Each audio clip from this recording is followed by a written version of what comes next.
Türkmenistanyň Ukrainadaky ilçihanasy öz web sahypasynda bildiriş çap edip, Türkmenistanyň raýatlarynyň Ukrainanyň çäginden çykmaklaryna çagyrylýandygyny habar berdi.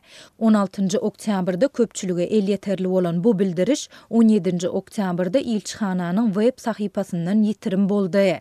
Ukrainanyň çäginde dowam edýän harby ýagdaý bilen baglykda şeýle-de onuň tutuş çäginde güýçlenýän raketa hüjümleri howpy sebäpli Türkmenistanyň Ukrainada ilçihanasy häzirki wagtda Ukrainanyň çäginde ýerleşýän we daşary ýurtdan Ukraina sapar etmekçi bolan türkmen raýatlarynyň ählisine ýüzlenýär diýip bildirişde aýdyldy. Şahsy howpsuzlygy üpçün etmek maksady bilen Türkmenistanyň raýatlaryny goňşy ýurtlaryň üstü bilen Ukrainanyň çäginden çykmagy, şeýle-de onuň territoriýasynda harby ýagdaý düzgünleri ýatyrylýança Ukraina gitmekden saklanmagy çagyrýar diýip ilçihana Ukrainanyň goňşy ýurtlaryndan Türkmenistan ugru boýunça gurulýan uçuşlar barada maglumat almak üçin özlerine Türkmenistanyň Ukrainadaky ilçihanasyna ýüz tutmagy maslahat berdi. Bildirişde Kiýewdäki türkmen ilçihanasynyň telefon belgileri hem ýerleşdirildi. Adatlyk 16 oktýabrda köpçülüge el ýeterli bolan bu bildirişiň näme sebäpden 17 oktýabrda ilçihananyň web sahypasyndan ýitirim bolandygyny anyklap bilmedi. Ma'lum bolşýaly Russiýa 24 fevralda Ukraina esassyz goşun girdili bäri Ukrainada gazaply uruş dowam edýär. Bu ýurtda 8 aýa golay wagt bäri barýan we müňlerçe adamyň ölmegine sebäp bolan uruşyň arasynda türkmen we Ukrain häkimetleriniň arasynda birnäçe diplomatik gatnaşyk boldy.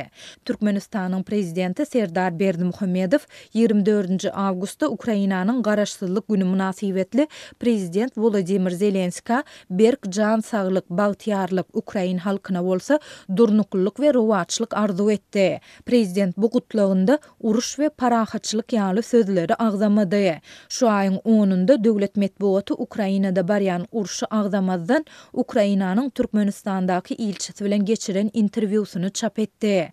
Ýöne Türkmenistanyň ýolbaşçylary bu diplomatik gatnaşyklaryň hiç birinde ýa-da resmi beýanatlarda Ukrainadaky uruş barada hiç bir zat aýtmadylar.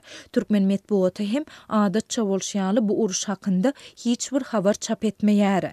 Türkmenistan Birleşen Milletler Guramasynyň baş assambleýasynda Ukraina uruşy babatda geçirilen ses berişliklere de gatnaşman gelýär. Türkmenistanyň Ukrainadaky ilçihanasynyň wagtlaýyn çap eden bildirişi türkmen resmileriniň Ukrainada güýçlenýän raketa hüjümlerini agzap, bu ýurtda barýan uruşy tasdiklamak bilen bagly ilkinji resmi beýanaty boldy. Bu waka Russiýanyň 17 oktýabrda Ukrain paýtagty Kiýewe hüjümlerini ýene güýçlendirip, Günorta Dnipropetrovsk tewitini nyşany alýan mahalyna gabat geldi. Ukrainanyň prezident diwanynyň başlygy Andriy Yermak Telegram habarlaşma programmasynda Kiýewe kamikaze dronlary diýilip adlandyrylýan pilotsuz howa uluglary bilen hüjüm edilendigini aýtdy. Häzirki wagtda Ukrainada ýaşaýan türkmenistanlylaryň anyk sany barada maglumat ýok. Ýöne UNESCO-nyň 2020-nji ýyl üçin çap eden statistika sanlaryna görä Ukrainada jemi 4304 türkmen talyby ýokary bilim alýardy. Ukrainanyň daşary işler ministrligine görä uruş başlandan soňra 5 marta çenli Ukrainadan 1700 türkmen talyby evakuasiýa edildi. Ukrainada dowam edýän uruş bilen bagly dünýäniň en çeme ýurdunyň şol sanda Merkez Aziýa döwletleriniň birnäçesiniň häkimetleri öz raýatlarynyň Ukrainanyň çäginden çykmaklaryna çagyrdy. Şeýle-de olar öz raýatlarynyň howpsuz Ukrainadan çykyp goňşy ýurtlara barmagy we soňra da watanyna dolanmak üçin goldaw berdiler.